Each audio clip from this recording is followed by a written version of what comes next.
আসসালামু আলাইকুম, আশা করি সবাই ভালো আছেন। তো আলহামদুলিল্লাহ আমি সুস্থ আছি আল্লাহর রহমতে। আজকে আর একটা নতুন সকাল, চমৎকার।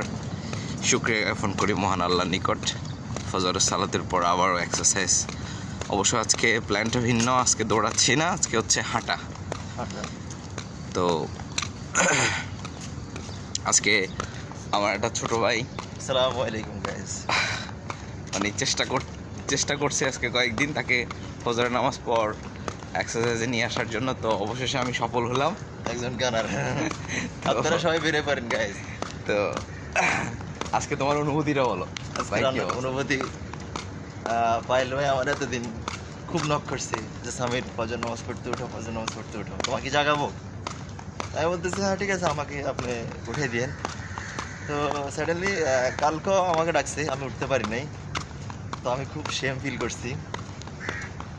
তো আল্লাহর রহমতে আমি আজকে উঠতে পারছি।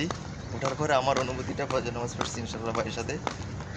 পরে এখন বেরিয়ে পড়ছি ভাই, এই যে এভাবে আজকে শুরু করছি হালকা হাঁটাহাঁটি করার জন্য। বাট মানে যে অক্সিজেনটা সকালবেলার ফ্রেশ একদম, মানে অক্সিজেন যে নিচ্ছি পুরো ফ্রেশনেস কাজ করতেছে, পুরো বডিটা হালকা হয়ে গেছে ভাই।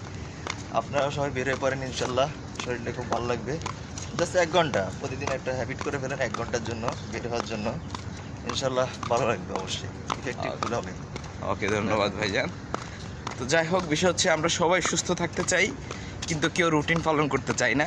সবাই জান্নাতে যেতে চায়, কিন্তু কেউ ফজরের নামাজ পড়তে চায় না। এটা কখনোই সম্ভব না। সো সব কিছুতেই কষ্ট করতে হবে। জান্নাতে যাইতে হলে কষ্ট করতে হবে, শরীর সুস্থ থাকার জন্য জিহ্বা নিয়ন্ত্রণ এবং খাদ্যের সঠিক অভ্যাস করতে হবে। থ্যাংক ইউ, সবাই ভালো থাকবেন। আসসালামু আলাইকুম।